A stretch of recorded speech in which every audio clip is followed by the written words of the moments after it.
Hello, everybody. How you do?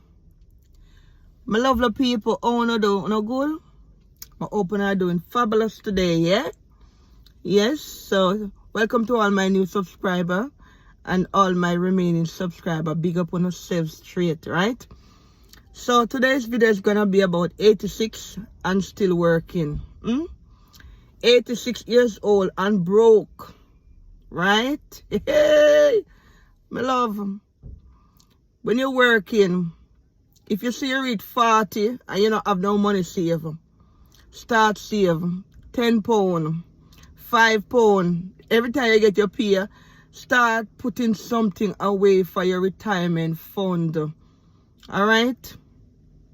A lot of time we work and we get your pay and we just spend it just like how we receive it. £5 and £200, I have one little bank book where we have start something away. Because we're not getting younger, now we are getting older. Right? And if you have not owned your property and you're still paying rent, there's nothing wrong with that, because it's not everybody want to own a property. But the government pension alone cannot support you when you're retired. You have to know that. Because cost of living is going up and the increment that they are putting on the pension is nothing. You cannot survive on that. Alright?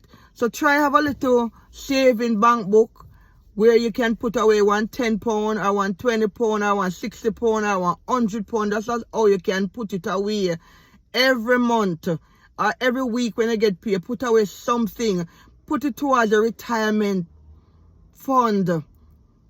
Some people are fortunate enough, are wise enough to buy a second or a third property for their retirement. Nothing wrong with that, where they can either rent it out or lease it out or, Airbnb it out. Do something, right?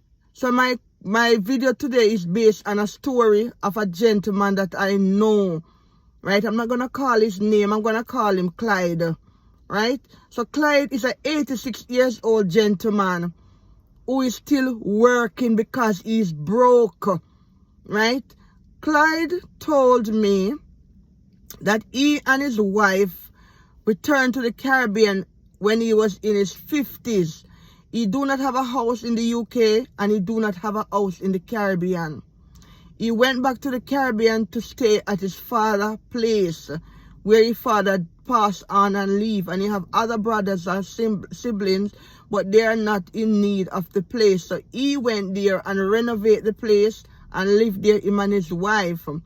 He was not paying any pension here and he was not paying any pension in the Caribbean either, right? So because of sickness and old age, he came back to the UK.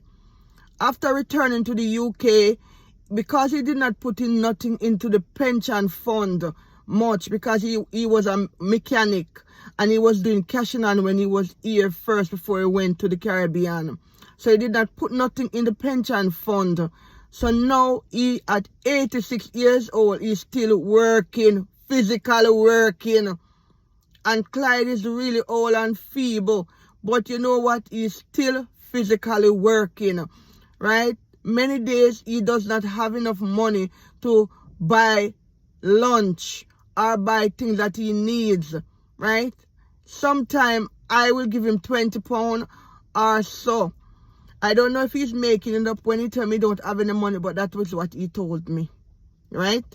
So he's getting a little help, but it's not enough for him to live on, because he did not put anything in the pension fund. He did not save anything. He have 3 grown children, but they have a life of their own, right? And he cannot ask one of them for nothing, because the one of them that he have is not for his wife and they don't want to know, right? So I am saying to all of us, including myself, let us put away something extra. If you are paying your pension, find one other little account and put away one little £10, one little £20 and save it for rainy day. Because we're not always going to be able to work. We're not always going to be able to move around and do the things that we are doing now. It's nice and good that we can buy all these nice fancy clothes and stuff that we need to use. But let us assess our income if we are not able to fund them and save at the same time. Let us cut out certain things, reassess our bills. Do we need to pay for a Sky bill? Do we need to pay for an extra telephone line? Do we need to buy extra stuff? Let us assess them so we can cut on our bill, so we can be able to save something extra each month. Right? 86 years old and still working. I know of another gentleman who lives in his house. He owns the house though, but he cannot afford to pay eating to eat the house up, to keep the house warm in the winter. Right? One day I went there to see him, because of work. And he was in the house in his big jacket. So I said, why the house is so cold, you don't have the heating on? And he told me that he was not able to afford to pay for eating, for central heating. He's in the house sitting down in the cold, in this big jacket, right? And blanket. A lot of elderly people, because they did not make the necessary preparation when they were younger, now have to be living into the cold house in the winter. They cannot afford to eat or warm their house. And some of them only get state pension, and that is not enough for them to live on. So let us be wise. We who are able to make the changes before these things happen to us. Let us listen. Listen, yeah? Draw our ears and listen.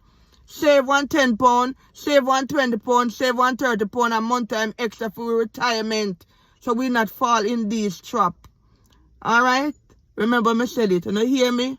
Wanna listen? Draw on your ears and listen. Alright, everybody? My love you. Have a nice and beautiful Sunday. Alright? Remember, God is love. Peace out. Bye for now. Bye-bye.